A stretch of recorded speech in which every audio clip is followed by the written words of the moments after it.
the country is governed are well set out in the Constitution. We have elected and appointed leaders.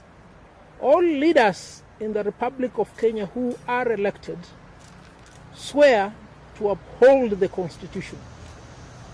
On the top of this leadership is the President of the Republic of Kenya. Beneath the President of the Republic of Kenya are several state officers who also swear to uphold the Constitution. The Chief Justice of the Republic of Kenya is one of the appointed state officers. He also swears to uphold the Constitution. All advocates, upon their admission, swear to uphold the Constitution and the rule of law. In the recent past, it has been the order of the day for the government to abrogate the Constitution, to disobey court orders, and to govern in a manner likely to suggest that the Constitution and the rule of law is a great inconvenience in their operations. It is almost 6 months now since the High Court directed the President of the Republic of Kenya to swear in 41 judges recommended for appointment by the Judicial Service Commission. The dereliction on the part of the President of the Republic of Kenya has two consequences. One, it indicates that his legal advisors, and this particular case we're talking about the Attorney General and the Solicitor General, are either giving him the wrong advice or he has refused to listen to their correct advice. It doesn't really matter what of the two is the case, because the position is quite clear. It is the responsibility of the President of the Republic of Kenya to uphold the rule of law and to comply with his obligations under the Constitution. He is compelled by the Constitution to swear in the 41 judges. The failure on the part of his two advisors is one that we as the Law Society of Kenya propose to remedy. In a resolution of the Council of the Law Society made on the 11th of May 2020, the Council unanimously resolved to initiate proceedings to remove the Attorney General and the Solicitor General from the list of advocates. What is the consequence of this action? It means as soon as we remove them from the list of advocates, they will cease being advocates of the High Court. And if they cease being advocates of the High Court, they also automatically cease being the Attorney General and the Solicitor General. And if they continue in office, then the President will be having laymen or quacks as his legal advisors.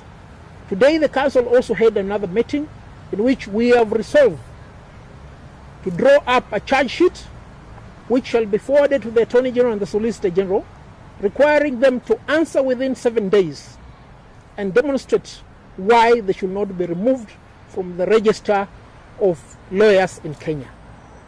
A trial will be conducted by the membership of the Law Society of Kenya in an AGM that will be constituted, when these two advocates will be given an opportunity to tender their defense, and the members will give them a hearing and make a decision whether or not to remove them from the register of advocates.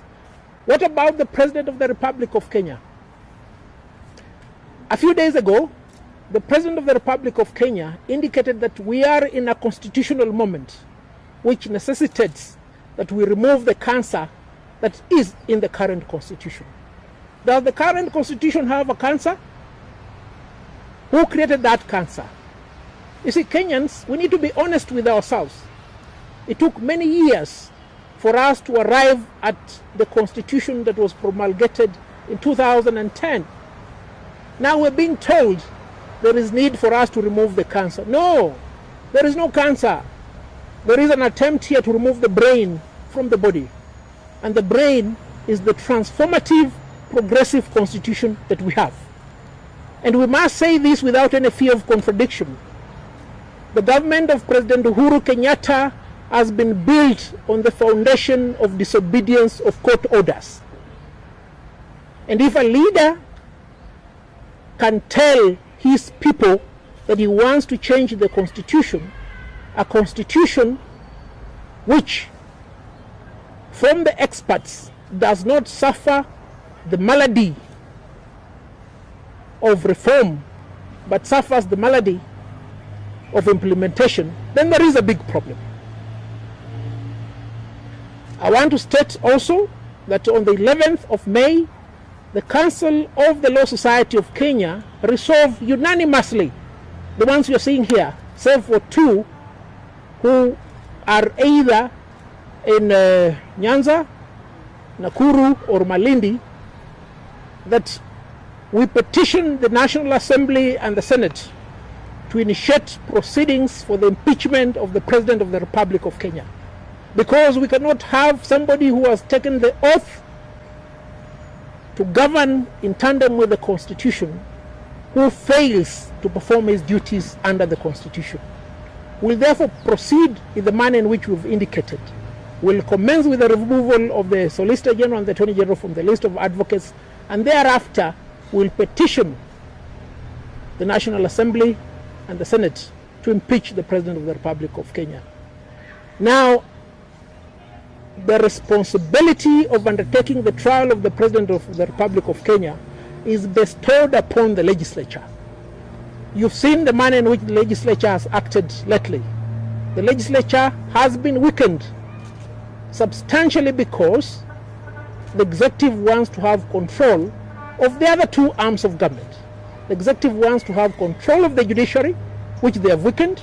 They want to have control of the legislature, which they are trying to do right now in what is indicated to be a preparatory process towards amending the Constitution.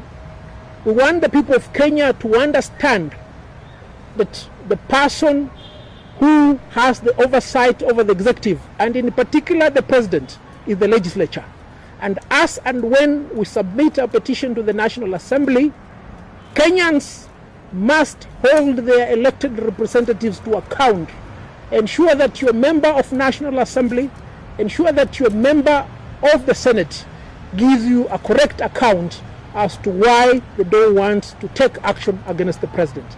This we must do, because Kenyans, if we fail to take action, we are likely to go back to the bad days, the days of the 80s, the days of the 60s, 70s and the 90s, where Kenya was governed as if it was somebody's property.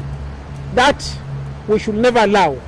You've seen our colleagues in the United States of America rose up and protested, their slogan being Black Lives Matter.